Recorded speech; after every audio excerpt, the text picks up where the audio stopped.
The new Boost Mobile network is offering unlimited talk, text, and data for just $25 a month for life. That sounds like a threat. Then how do you think we should say it? Unlimited talk, text, and data for just $25 a month for the rest of your life? I don't know. Until your ultimate demise. What if we just say forever? Okay. $25 a month, forever. Get unlimited talk, text, and data for just $25 a month with Boost Mobile forever. After 30 gigabytes, customers may experience slower speeds. Customers will pay $25 a month as long as they remain active on the Boost Unlimited plan.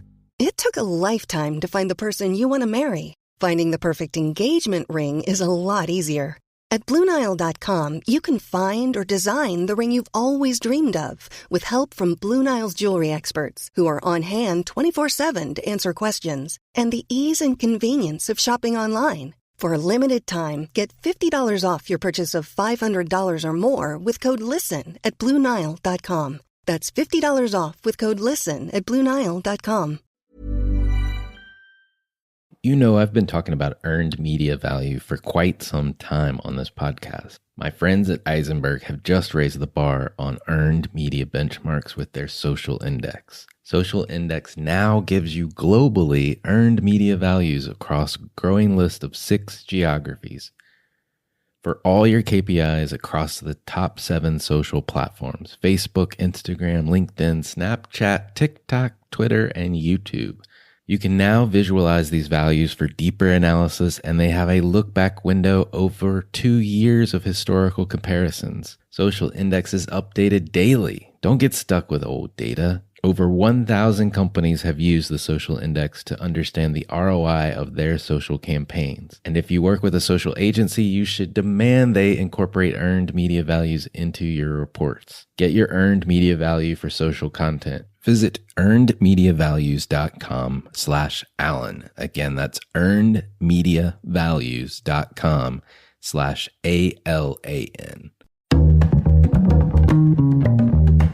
For all of us, it's about predicting where the consumer is going and getting half of it right. One of the things we want to do is create ads that don't suck. Embracing change creates great possibility. I'm Alan Hart, and this is Marketing Today. On the show today, I've got Chris Carl. He's the first U.S. head of marketing for AliExpress. And Chris focuses on making online shopping more engaging and affordable. And since May of 2023, Chris has increased order volume by 60%, increased brand share of voice by 75%, expanded headcount by 400%, and boosted social media following by 500%, and doubled brand awareness. I mean, it's quite a mouthful. And on the show today, we'll talk a little bit about what AliExpress is, how it fits into the Alibaba enterprises. We'll talk about the advertising campaigns and partnerships that they're formed, specifically around UEFA and David Beckham in their latest campaign. We'll talk about consumer behavior and the future of e-commerce and where they're trying to capitalize on trends. So I hope you enjoy this conversation with Chris Carl.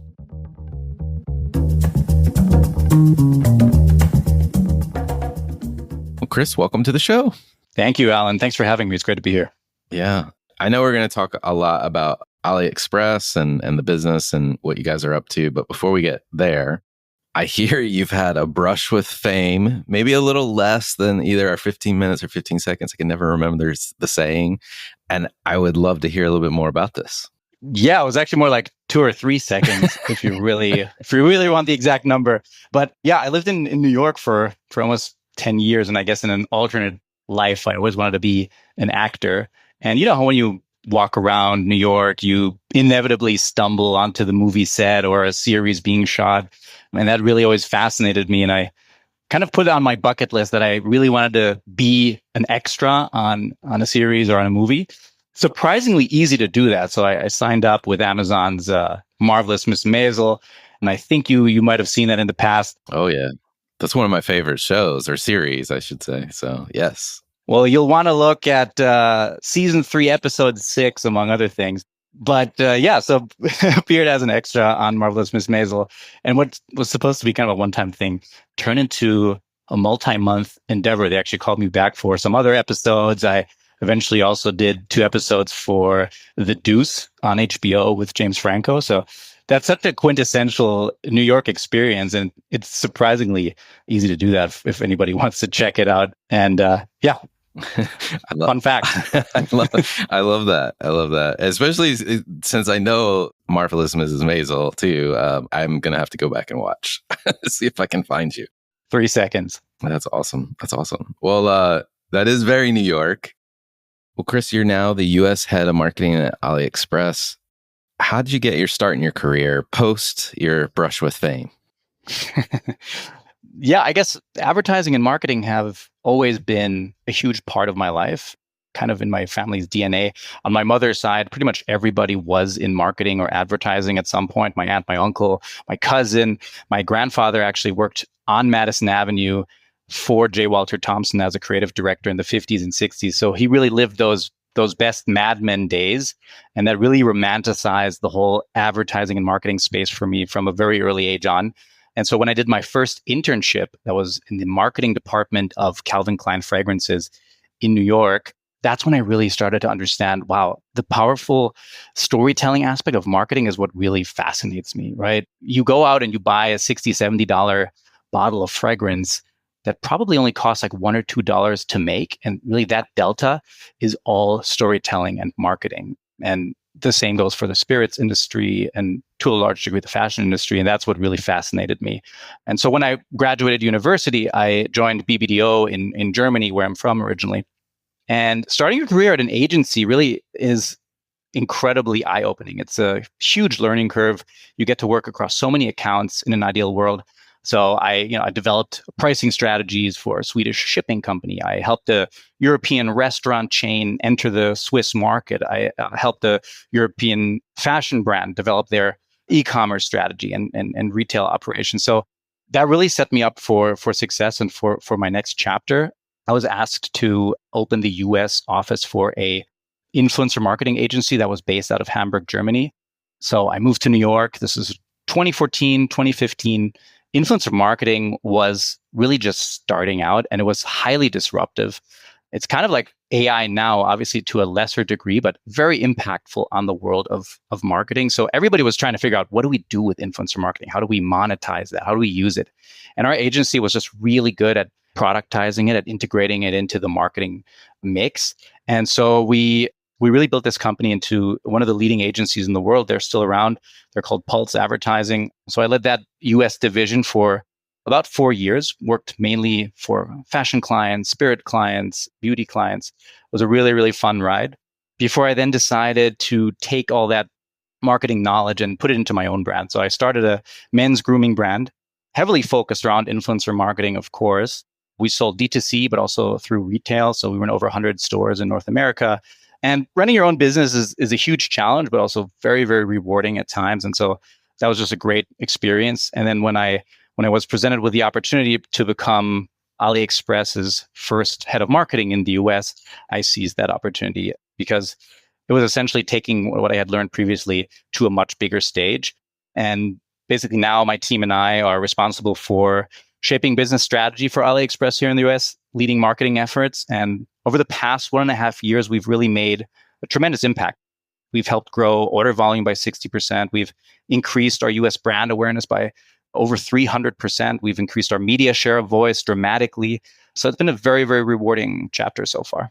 Wow. Those are some amazing stats you're putting up. But first, I have to say, for somebody that's from Germany, you do not sound like a German. So I hope that's a good thing.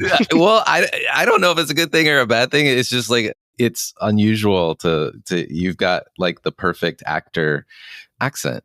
I guess building on your brush with fame earlier, I don't think people would know, but I'm sure your German is impeccable. So I will not ask you to, because I will not be able to interpret anything. But I just had to make that comment because it did jolt me at first. But going from agency to your point and all of the experiences you've built there, both in Germany and in the US with influencer marketing, and then launching your own brand, and now Alibaba. Those are some big swings, if you will. Any thoughts as you took the helm at AliExpress, things you could leverage from those prior experiences? I think most importantly, the entrepreneurial spirit and drive that were probably being a little bit fearless and just trying things out is really important. Overcoming ambiguity, those things I think are really important to understand and know how to deal with. As I mentioned, this role was brand new for the US. And so we started basically from scratch. It was a startup mentality within a gigantic company.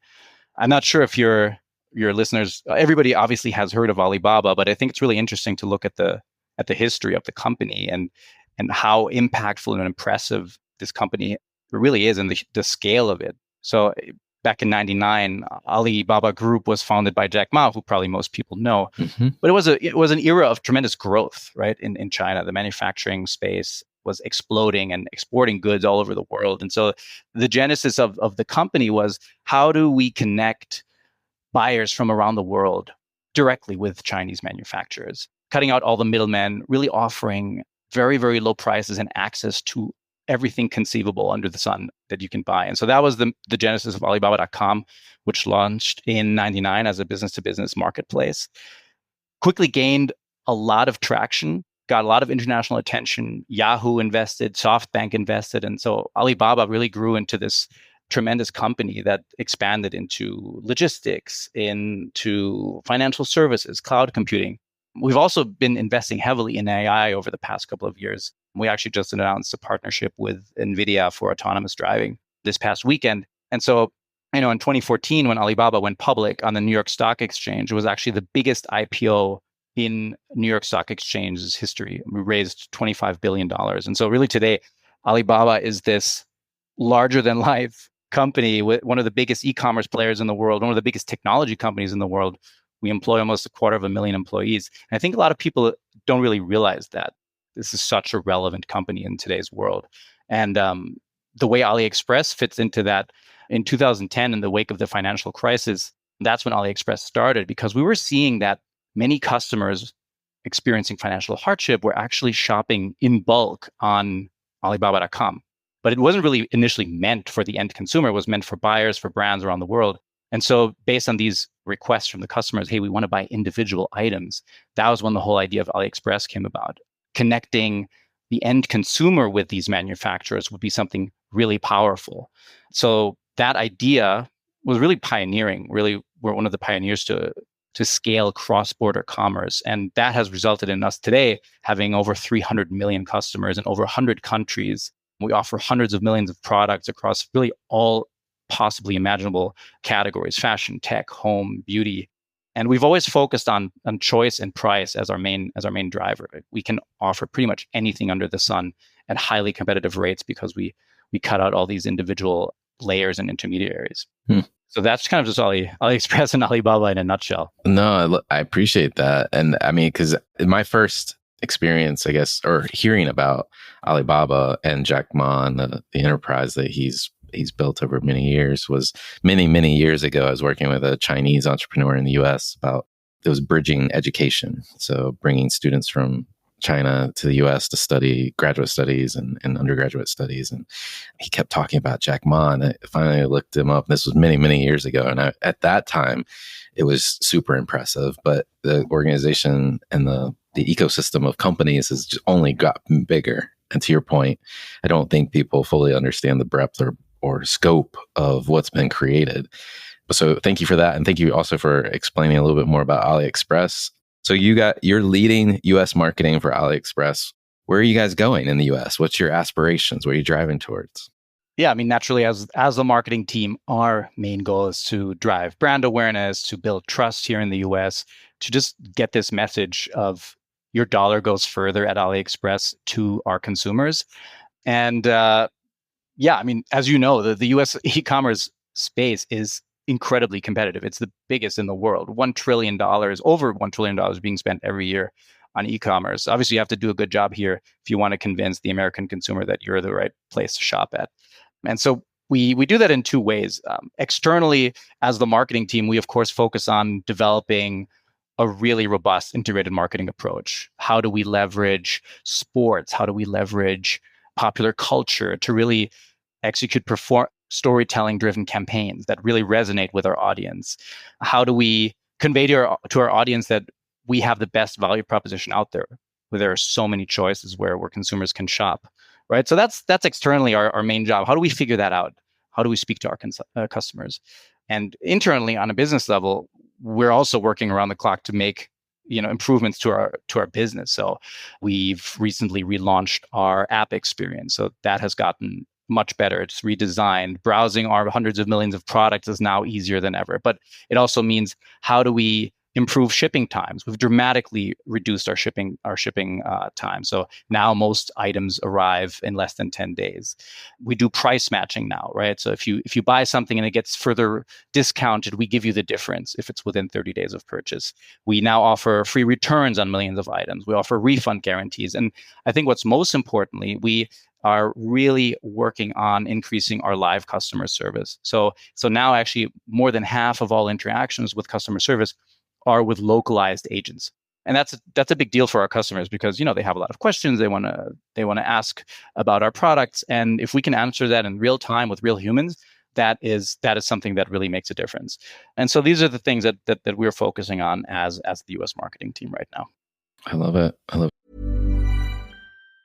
The new Boost Mobile network is offering unlimited talk, text, and data for just $25 a month for life. That sounds like a threat. Then how do you think we should say it? Unlimited talk, text, and data for just $25 a month for the rest of your life? I don't know. Until your ultimate demise. What if we just say forever? Okay. $25 a month, forever. Get unlimited talk, text, and data for just $25 a month with Boost Mobile forever. After 30 gigabytes, customers may experience slower speeds. Customers will pay $25 a month as long as they remain active on the Boost Unlimited plan.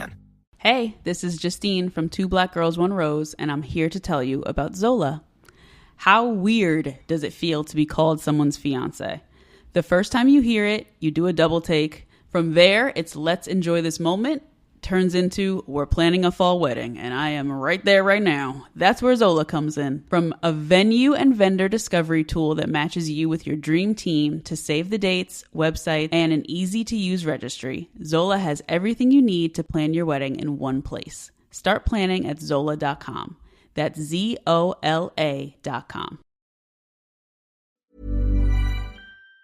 But, well, you said it right, that the market, e-commerce market, is exceptionally competitive. As someone in e-commerce, what do you see as the state of U.S. consumers today? Yeah, the U.S. consumer, first of all, the U.S. consumer is literally the backbone of our economy, especially here in the U.S. Consumer spending drives pretty much everything. GDP heavily relies on our consumer spending. And so if you look at what consumers have been through the last couple of years, it's been a real roller coaster ride ever since 2020. If we look at inflation, actually 65% of consumers this year are saying that they're experiencing financial hardship because of rising prices. And I don't know if you saw, but this morning, the Consumer Confidence Index came out, and it's dropped the most in the last 3 years today. So that's leading to different spending behaviors, right? People are starting to cancel their gym memberships. They're maybe looking at a different mobile provider. Maybe they're just choosing different brands, and that leads to overall just a more value shopping-minded shopping behavior. So we actually see a lot of people ditch brand loyalty and just switch brands to save. In fact, 90% of people or consumers in the US say that they will continue to switch brands to save money. And that is very apparent in a recent Salesforce study that came out that says that this holiday season, 1 in 5 consumers are actually going to shop with a Chinese shopping app. That includes, of course, AliExpress. So that's a huge shift of consumer spending, going to different channels, going to different brands and retailers that maybe weren't around a couple of years ago. And that, of course, is a big deal for us as well. This is true across the board, right? So you look at Gen Z spending behavior. I think 1 in 2 Gen Z shoppers say that they shop at discount stores, and only 9% of them shop at luxury retailers. And we've been observing on social media since the beginning of the year, there's this trend that's called loud budgeting, right? Where people shamelessly talk about how they love to save money and how that's actually something cool and celebrated and shouldn't be frowned upon, right? So these are all things that are happening because of what the consumer has been through. And if you look at the other end of the spectrum, boomers, for instance, 80% of them say that price is a huge factor in their purchase decision on a daily basis. That's more than any other generation. So it's really affecting people across the board. And and that's having a big impact on where people shop. Yeah. Oh, I mean, as some of these macro trends that you're talking about, I mean, obviously it precipitates your value proposition, choice and price that you highlighted before. Like, is that where you're going to double down? You're like, this is the opportunity we see now for us and within the e-commerce space. That for sure. That is by far our most compelling value proposition. Is you'll be hard pressed to find more variety of products anywhere else, and the prices are truly unbeatable. And I think with our customer service improvements, we're going to be really resonating well with the US audience. But there are, of course, other trends that we're looking into as well, right? If you think about augmented reality or interactive shopping elements, those are really, really huge, especially if you're a digital only platform. How do you make the shopping experience a little bit more tactical? How do you make people feel more and visualize the products they're about to buy? I talked about our revamped app earlier. The camera function in our app, for example, is something we've been working on a lot. You can, in the AliExpress app, snap a photo of anything in your environment, and it'll find a seller or manufacturer on our platform that makes that exact product or something very, very similar. So that's super cool. It basically makes life shoppable, right? You just walk around and you snap a photo. We think a lot about retailtainment. If you think about how retail has evolved, you used to go out on a Sunday, go through this main street, shop, discover. That whole feeling of discovery and treasure hunting, that's kind of disappeared a little bit with e-commerce. And so we really want to focus on bringing that back, making shopping fun again. And that's truly what you can do on AliExpress, right? You can find your everyday essentials, but you can also discover products that you never thought you needed or existed. And that's a really fun thing. And on the side of retailtainment also, live streaming is a big deal, right? Like 53% of global shoppers say they've used live streaming in the past to shop. Especially a big deal in Asian countries where live streaming is kind of a staple, and it kind of merges entertainment with shopping. And we believe it'll come more and more to other countries as well. But then also thinking about how can we gamify the shopping experience, integrating in-app games, challenges, making shopping just a little more fun, I think is something that we really are focusing on. And then, I mean, I don't want to bore you with AI, but the AI is of course changing everything, both consumer facing and on the back end. We can improve what customers see. The search algorithms are getting so much better, but also logistics. How does AI impact our logistics chain? How can we increase shipping speeds and accuracy? How can we bundle products? Those are all things that we're working on tirelessly. And so, yeah, there are a bunch of trends, but you're right. To your point, choice and price, that's our key differentiator. That's awesome. Well, let's talk a little bit about a recent campaign. You had a famous soccer player, David Beckham, in the campaign. Tell us a little bit about the campaign and like how that came about. Yeah, David Beckham. Yeah, that was during our summer campaign. Probably one of the most fun campaigns I've worked on to date. So there were really two main pillars to that campaign. One was our really top level sponsorship of the UEFA Soccer Cup. So we were one of the top sponsors of that whole tournament. That was a huge deal for us. And I mentioned earlier, right, that we're trying to leverage sports as a great way to interact with our audience. It's something that so many people are passionate about. And we know that we have to get in front of our audience in a contextually relevant way. And so sports is one way to do that. And we wanted to marry that with a messenger who makes sense for that sport. And David Beckham is, of course, the embodiment of soccer, but also the embodiment of stardom, right? He's, of course, famous in the UK and across Europe, but as a co-owner of Inter Miami, playing for LA Galaxy, and just, that Netflix documentary that came out last year here in the US about him and Victoria just has made him also a staple here in the US. And so leveraging him as our key messenger was just a natural choice, and it was phenomenal to work with him. And so, yeah, we ran a fully integrated campaign globally, but specifically for the US, across traditional and non-traditional channels. We ran linear TV ads, digital ads, of course, and just really leveraged the power of soccer. I think in the US, we experience a growth like almost no other major soccer market. Actually, if you look at the stats, the US is the youngest market from a viewership perspective. I think 50+% are under 35. So that's a huge opportunity for us. Leveraging soccer and the excitement around it with young audiences is really great. And then that paired with David Beckham just led to a really, really strong campaign. So, and to the earlier aspect of entertaining people while they shop, we actually added a really, really fun feature during the Cup where we added a shake and win feature. So every time a goal was scored, you could go open the AliExpress app and you could shake your phone for a chance to win millions of prizes. That could be cash prizes, iPhones, PlayStations. So that really drove tremendous amounts of downloads, and people just got really excited because they had like a certain amount of time to shake their phone after a goal was scored. So that got people excited about the game. They got people excited about shopping, and it really just merged those two worlds in like no other way possible. So that was great.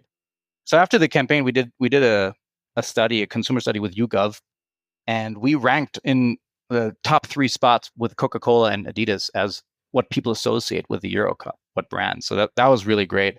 We actually increased our brand awareness by almost 30% during that time frame. And if you look at the 18 to 34 demo that we were really gearing towards, that was a 50% increase. And so, yeah, it was just really great to capture that excitement around the soccer cup, and using David Beckham as our spokesperson was just a perfect combination. I love it. Well, where do you go next? I mean, after that success, you got now you got to make the next one. Yeah, that's how it goes, right? Right. So, I mean, like any other retailer, we're of course preparing for the holiday season. But for us, there's actually an additional layer to the holiday season, which is super exciting. Double 11 Singles Day. Not sure if you've heard about that holiday, but November 11th is a huge deal. It's probably our biggest sale of the year. And it originated in China as Bachelor Day. So in 1993, like a couple of students in Nanjing, and they thought, you know what? We need a holiday that celebrates singles. Every other holiday is about celebrating couples, celebrating family. Being single is also great. So let's celebrate that. So that kind of turned into a cultural phenomenon. But then in 2009, Alibaba actually took that, what was a cultural holiday, and kind of turned it into the biggest shopping holiday in the world. And that's what it is. It's the biggest shopping holiday in the world. It's bigger than Cyber Monday. It's bigger than Black Friday in terms of volume. So it's a huge deal, and it's becoming more and more popular here in the US as well. And that day is really all about splurging on yourself, putting yourself first, self-love, treating yourself. And it kind of perfectly adds up with, there was a recent Gallup survey that when looking at last year's purchase behavior, 2/3 of all consumers said on Black Friday and Cyber Monday they were going to splurge on themselves. And so this time 11/11 is earlier than Black Friday, Cyber Monday, especially this year. So it's the perfect opportunity to splurge on yourself. And that's what this campaign this month is going to be all about. November is going to be full of amazing discounts and a couple of really cool surprises that our customers are going to learn about in the coming weeks. So very exciting. Yeah, it's super exciting. And I'm guilty as charged of splurging on myself in Cyber Monday. So now I have a day that I can do that with gusto. So thank you for that. Great. We're looking forward to seeing you there. All right, awesome. Well, this is, super exciting. And the results that you guys are getting and the team is getting for the sponsorship, the campaign, I can only imagine what we're going to see going forward. So I'll be paying attention, as I'm sure many listeners will be as well. One of the things we love to do on the show, though, is to get to know you a little bit better and kind of ask you a series of questions that we ask most people that come on. My favorite question to ask people is the first one, which is, what experience of your past defines or makes up who you are today? Yeah, that's a good one, Alan. So before I did this Calvin Klein internship, I actually worked a couple of odd jobs in retail. And I think retail is probably one of the best learning lessons anybody can get, regardless of what area or field you want to go into, because it just really puts you out there. It makes you go out of your comfort zone pretty much every second that you're on the floor. You have to talk to people, but more importantly, you have to listen to people. You have to understand what they're looking for, what they want. It's really like being on that front line that teaches you a lot about what people want. And, you learn a lot about the product, the service of that specific brand. I think it's just a really good life lesson to work in retail. And that, I think, has helped me a lot throughout my career. So I really understand when major brands that have retail or retail branches, that they force even their executives to work a little bit on the floor. There's something to it. It's really powerful. Yeah, no, I agree. It's like the intersection of what you just described: product, sales, service, like everything all at once, right in the moment. What advice would you give your younger self if you were starting this journey all over again? So much, right? But I think it's really hard to overstate the importance of networking, regardless of what stage in your career you are. Just always grab that coffee with your colleague, your boss, your boss's boss, maybe somebody in a different department even, right? To just make those connections, but also learn from them. And that's so valuable down the road too. So if I had to tell myself something, it would be do that more and even earlier. Yeah. Yeah. I didn't start that practice until graduate school. And man, the years I missed. I totally agree. And as we get busier, as you get more responsibilities like yourself, it gets harder to find or make the time, but totally agree. You got to make the time. So, what topic do you believe either marketers should be learning more about, or maybe it's just something you're trying to learn more about yourself? I think that's such a big question. There's so much you can always learn. And yeah, I think on the marketer's side, I think it's just so important to always be up to date on what's happening on technological level, what tools are available to us as marketers. There's constantly something new. Platforms are changing their algorithms. Meta is launching a new feature for marketers. Obviously, there's AI again. So just staying abreast with all the improvements and all the tools that are available to us as marketers, I think is really important because we have to know what we're working with. And so I think the best way to do that is to just read a lot of newsletters, listen to podcasts, listen to Marketing Today, of course. So yeah, I think always staying up to date on the developments in the marketing space or anything that impacts marketing is super key. Yeah, thanks for that shout out. Appreciate that. Oh yeah. So are there any trends or subcultures that you're following you think other people should take notice of? I don't know if other people need to do that, but I'm really passionate about cars. I'm like fully immersed in the car culture. And especially here in LA, it's like a great place to be if you like cars.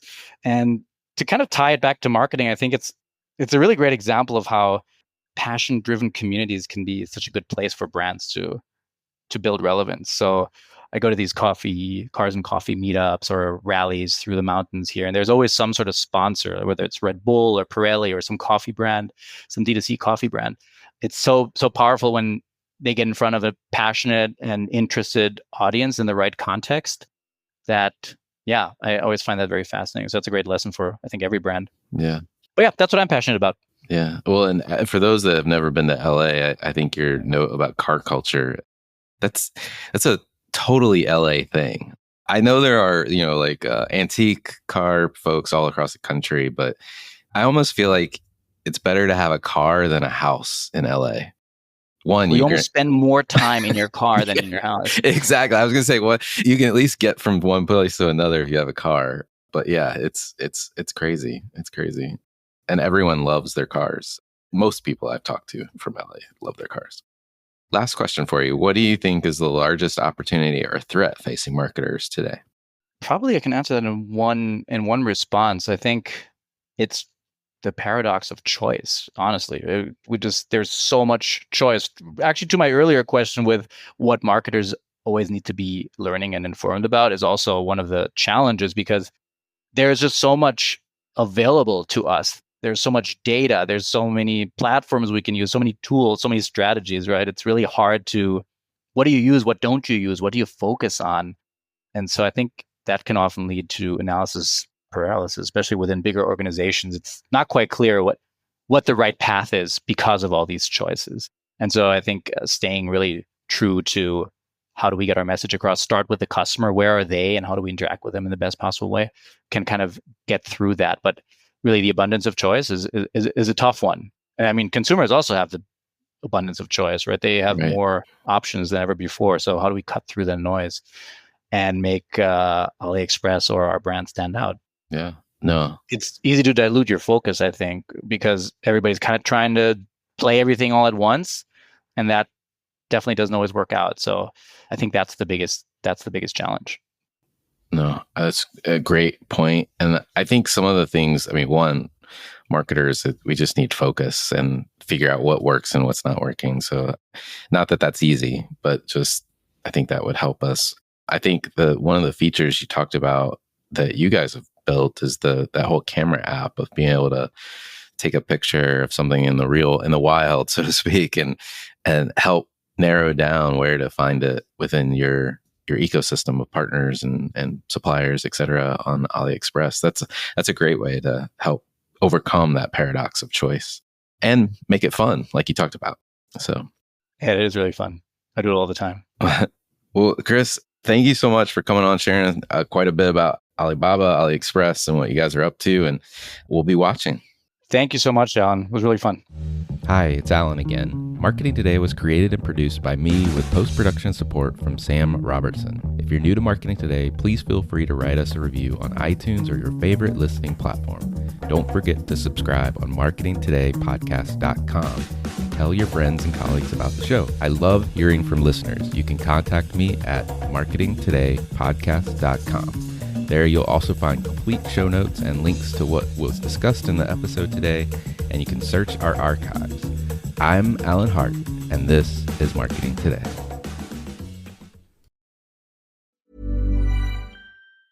To make switching to the new Boost Mobile risk-free, we're offering a 30-day money-back guarantee. So why wouldn't you switch from Verizon or T-Mobile? Because you have nothing to lose. Boost Mobile is offering a 30-day money-back guarantee. No, I asked why wouldn't you switch from Verizon or T-Mobile? Oh. Wouldn't. Because you love wasting money as a way to punish yourself because your mother never showed you enough love as a child? Whoa, easy there. Yeah. Applies to online activations. Requires port in and auto pay. Customers activating in stores may be charged non-refundable activation fees. Your dining room is the heart of your home, where meals are shared and memories are made. At Ashley, you'll find affordable dining furniture in a range of classic and modern styles. Ashley's small space sets and extendable tables are designed to fit beautifully into any space, from cozy breakfast nooks and kitchens to formal dining areas fit for a feast. And with mix-and-match seating options, everyone at your table gets the perfect seat. At Ashley, style is served. Shop in-store or online today.